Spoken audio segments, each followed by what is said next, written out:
Welcome to Journalism 300 and the summer online course, Broadcast Rules and Regulations.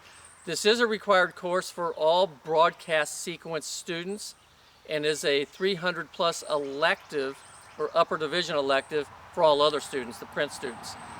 I really like all students to take this course because it really spells out what you can do and what you cannot do in terrestrial radio and TV. Now understand, when I say terrestrial, that means any TV or radio station that it can be accessed for free, such as in your car, at home. Your local TV stations in St. Louis would be channel 2, 4, 5, anything like that. All other would be online or cable and satellite, such as CNN, things like that, ESPN. Those are not really regulated. Cable and satellite aren't really regulated by the FCC, the Federal Communications Commission, because they're paid.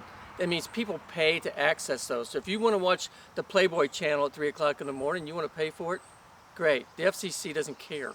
It's not going to be accessible by some 10-year-old kid, probably. And they can also be locked out by their parents, things like that. So the FCC does not really regulate anything other than publicly accessed TV and radio. The FCC does not cover the online yet. That's probably coming. But they do regulate things like two-way radios, walkie-talkies, anything that could interfere with aviation, or the railroad communications, things like that.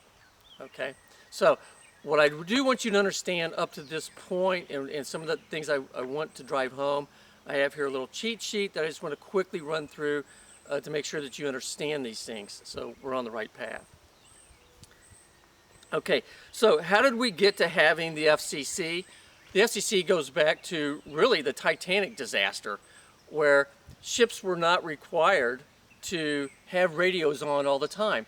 There was a ship nearby, the Titanic, that could have rescued a bunch of the passengers, but they turned their radio off because the radio operators on the Titanic were being kind of, I don't know, silly, or they were being kind of mean. Anyway, another ship just turned the radio off. You can't do that anymore.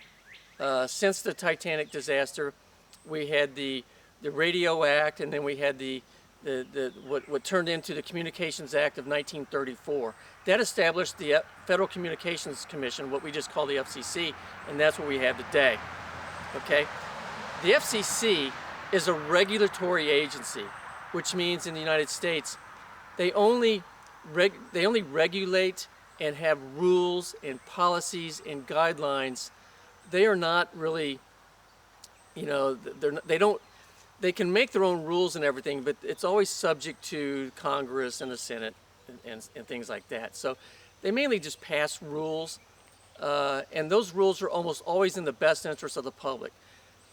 Public airwaves, the licenses that public radio and TV stations operate under, they're public licenses, which means if they do anything that the FCC doesn't like, or they do something, I should say, that's against the rules, they can be fined, or they can lose their license. Okay? You have a license to broadcast, you don't have the right to broadcast. Okay, so that's a big difference, and one you should pay attention to. Okay, moving on.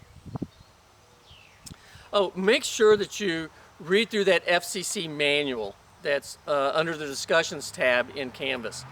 That really spells out, kind of in a nutshell, what the FCC does, why they exist, what powers they have, why they matter. Read through that manual. It's not very long, and we'll discuss that further. But that is kind of the Bible for FCC policy and regulations, and a big chunk of this class. Okay? Oh, public TV. In public TV or terrestrial TV, remember, when I talk about the FCC, we're only talking about public stuff. We're not talking about internet and satellite and things like that. So you need to remember that as a journalist, if you're working for the local KRCG TV or KMOX TV in St. Louis or whatever, you really need to know what you can do and what you can't do and what might happen if you do something. If you let an F-bomb slip, let's say you're doing a live remote from downtown St. Louis and somebody comes along and bumps into you or something like that, and you turn around and drop an F-bomb, that's not going to be good for you. Now, you might get away with it. You might get a slap on the wrist. You might get a fine. Or you might get fired. I don't know. Don't do it. That's why it's good to try, if you're going to be on TV, if you're going to be a journalist on TV, try to clean up your language, because as we all cuss, most of us do, but you get in these habits where sudden things a sudden thing will happen and you're going to go, oh, you son of a, and you're going to be in trouble. So kind of watch your language.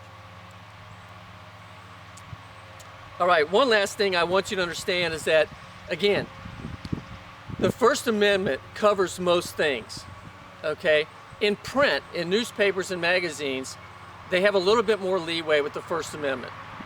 The First Amendment gives the power to the press, and that was in a time when there wasn't TV and radio, of course. So, and people will pay for a newspaper or a magazine. So, because it's paid for, it's likely that a 5-year-old isn't going to go slap down $1 and pick up a local newspaper. But newspapers regulate themselves.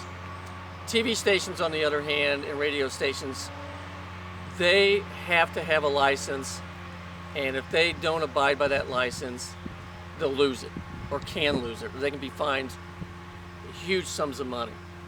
Just for instance, there was a radio station in southeast Missouri that was broadcasting a lot of white supremacy stuff, and the FCC warned the station owner, quit doing that, and he didn't quit doing that. Guess what? He's out of business. He lost his license, millions of dollars gone. He's not on the airwaves anymore. All right, so it can happen. More to come later. Enjoy the summer. See ya.